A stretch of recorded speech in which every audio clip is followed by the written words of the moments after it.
کا نام صرف کام نہیں، حضرت عمر کا نام انقلاب برپا کر دیتا ہے۔ حضرت عمر کا نام کفر کے ایوانوں میں جبر، ظلم، شرک کی وادیوں میں جب حضرت عمر کا نام بھی لیا جائے تو بے ایمان کانپنا شروع ہو جاتے۔ حضرت عمر فاروق رضی اللہ تعالی عنہ، حضرت عمر معمولی شخص نہیں، معمولی آدمی نہیں۔ کچھ لوگ صدیوں کے بعد پیدا ہوتے ہیں اور کچھ لوگ ایسے ہوتے ہیں جو ایک ہی بار پیدا ہوتے ہیں، ان جیسا دوسرا پیدا ہوتا ہی نہیں، دوسرا ان طرح کا پیدا ہوتا ہی۔ حضرت عمر رضی اللہ تعالی عنہ جیسی شخصیات پیدا ہی نہیں ہوتی دوبارہ۔ سارے صحابہ در رسالت مآب پہ خود آئے۔ یہ وہ عظیم شخص ہے جسے اللہ کے محبوب نے اللہ سے مانگ کے لیا، کہا اے اللہ یہ مجھے دے دے، اللہ سے مانگ کے لیا۔ اس لیے صوفیاء کہتے ہیں کچھ مرید ہوتے ہیں، کچھ مراد ہوتے ہیں، کچھ مرید ہوتے ہیں، کچھ مراد ہوتے ہیں۔ مرید وہ ہوتا ہے جو چل کے آتا ہے، آ کے مرید ہوتا ہے۔ مراد وہ ہوتا ہے جسے کہا جاتا ہے کہ یہ کبھی میرا بن جائے نا، یہ کبھی آ جائے نا، میرا بن جائے، اس کو مراد کہتے ہیں۔ حضرت عمر مصطفیٰ کریم کی مراد ہیں، حضور کی مراد ہے۔ اللہم اعز الاسلام بے اسلام عمر ابن خطاب، اے اللہ اسلام کو عزت دے دے، میرے عمر کو کلمہ پڑھنے کی توفیق عطا فرما دے۔ اور کیسے دعا مانگی؟ او یار حضرت عمر کی تو اس فضیلت کا کوئی جواب نہیں دے سکتا، میرے رسول پاک علیہ السلام سب کے لیے ہی دعا مانگتے ہیں نا، حضور کی دعا عام ہے، لیکن مصطفیٰ کریم نے کعبے کا غلاف تھام لیا اور غلاف کعبہ کو حضور نے سینے سے لپٹایا اور سینے سے چمٹا کے کہا اے اللہ میں نے تو کبھی سوال ہی زیادہ نہیں کیے، میں کرنے آیا ہوں، مجھے عمر دے دے، عمر دے دے۔ حضور نے مانگ کے لیا۔ اور پھر جب جس کو حضور مانگے اللہ سے کہ حضرت عمر رضی اللہ تعالیٰ عنہ کا آج یوم شہادت ہے، میرا تو دل کرتا تھا کہ فجر سے باتیں شروع ہوں اور سارا دن ہی عمر کی باتیں ہوتی رہیں، سارا دن جناب عمر کی باتیں، سارا دن، اس لیے کہ ذکر جناب عمر کا ہوگا پر راضی اللہ کے رسول ہوں گے صلی اللہ، تو جاگ کے بیٹھے، خوش ہو کے بیٹھے۔ ہمارے ہاں منایا ہی نہیں جاتا، بابے اللہ کی تا ساون بھادروں اسو کتا تے منڈے جنوری فروری، تو اسلامی سال بھی گیا اور وہ تاریخیں بھی ساری گئیں۔ یکم محرم امت مسلمہ کے لیے بہت بڑا دن ہے، بہت بڑا دن، یہ شہادت ہے حضرت عمر فاروق کی رضی اللہ تعالی عنہ۔ یہاں چھوٹی چھوٹی باتوں پہ گورنمنٹ چھٹی کرتی پھرتی ہے، چھوٹی چھوٹی باتوں، الیکشن ہو گیا تو چھٹی،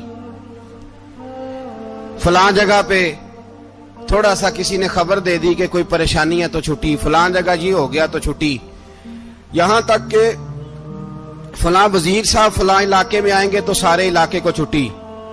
اور اب تو اس سے بڑا حال ہونے لگا ہے، اگر جن لوگوں کی سندھ میں حکومت ہے ان کے لیڈر کا دن آیا تو اس دن چھٹی، اور جن کی پنجاب میں حکومت ہے ان کا دن آیا تو چھٹی۔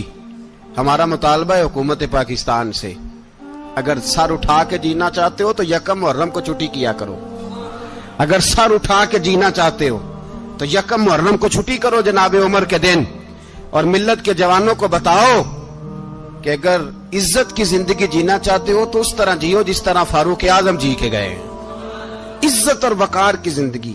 جمہوریت حضرت عمر سے سیکھنی پڑے گی، حکومت کرنے کے طریقے حضرت عمر سے، رعایا کو سیکھنا پڑے گا کہ امیر کس طرح بنایا جاتا ہے اور امیر کس طرح کے ہوتے ہیں۔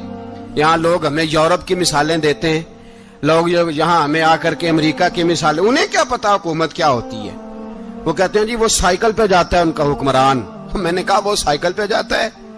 میرے عمر فاروق مدینے سے مکے گئے تھے تو پیدل ہی حج کرنے چلے گئے، پیدل ہی، اور جناب عمر فاروق رضی اللہ تعالیٰ عنہ عید کی نماز پڑھانے گئے، عید کی نماز عمر خطبہ عید دینے گئے۔ اور اس زمانے میں کون سا غریب ہے جو ننگے پاؤں جاتا ہو؟ کون سا غریب ہے جو مسجد ننگے پاؤں جاتا ہو؟ لوگوں نے تو 3 قسم کی چپلیں رکھی ہوئی ہیں، ایک مسجد جانے کی علیحدہ ہے، گھر پہننے کی علیحدہ ہے، شادی بیاہ پہ جانے کی چپل علیحدہ ہے۔ حضرت عمر فاروق رضی اللہ تعالیٰ عنہ نکلے عید کا خطبہ دینے کے لیے، تو بیوی سے کہنے لگے جوتا، اس نے کہا صاحب اتنی دفعہ ٹوٹا ہے اب گانٹھا نہیں جا سکتا، اتنی دفعہ ٹوٹا ہے کہ اب دوبارہ پیمند نہیں لگ سکتے۔ تو حضرت عمر کہنے لگے چل کوئی حرج نہیں، بغیر جوتے کے ننگے پیر ہی چلتے ہیں، کوئی حرج نہیں۔ تو کہنے لگے لوگ کیا کہیں گے؟ فرمایا چپ کر، لوگ جس دن عمر نے یہ دیکھ لیا نا لوگ اس کے بارے میں کیا کہتے ہیں، اس دن عمر نہیں رہے گا۔ تو کہا پھر آپ کا نظریہ کیا ہے؟ فرمایا میرا نظریہ یہ ہے کہ رب رسول میرے بارے میں کیا کہتے ہیں، لوگوں کا کیا ہے؟ لوگ کل کسی کے بارے میں کچھ کہتے ہیں اور پرسوں کچھ کہتے ہیں، میرا نظریہ یہ ہے کہ رب رسول میرے بارے میں ننگے پیر عمر جا رہے ہیں۔ کون جی؟ میں بڑا ماڑا۔ اچھا جناب، کیا غربت ہے؟ 10 قسم کے جوڑے لٹکے ہوئے ہیں کمرے میں، اور پہننے کی فرصت نہیں، سویرے کیا پہننا ہے، شام کیا پہننا ہے، 15 سوٹ کٹھے استری ہو کے لانڈری والا بھیج رہا ہے، اور تو غریب ہے، تو بہت بڑا غریب ہے۔ اس لیے کہ غربت پیسوں کی وجہ سے نہیں ہوتی، غربت تو دل کی ہوتی ہے۔ تو واقعی بڑا غریب ہے اور تو غریب ہی رہے گا۔ امیر تو عمر فاروق تھے جو ننگے پاؤں چلے گئے عید کی نماز پڑھانے، تو رستے میں جو ملا کہنے لگا عمر جوتا تو پہن لو۔ فرمایا تمہیں عمر کا جوتا نہ پہننے کا نقص تو نظر آیا ہے، کوئی حرج نہیں، اگر عمر کو کبھی بتانا ہوا تو وہ والا نقص بتانا جو عمر کی سیرت میں پیدا ہو، کردار میں پیدا ہو، وہ والا نقص بتانا، یہ چھوڑو جوتے آتے جاتے رہتے۔ ننگے پاؤں گئے، پاؤں دھوئے، نماز پڑھائی، لوٹ آئے۔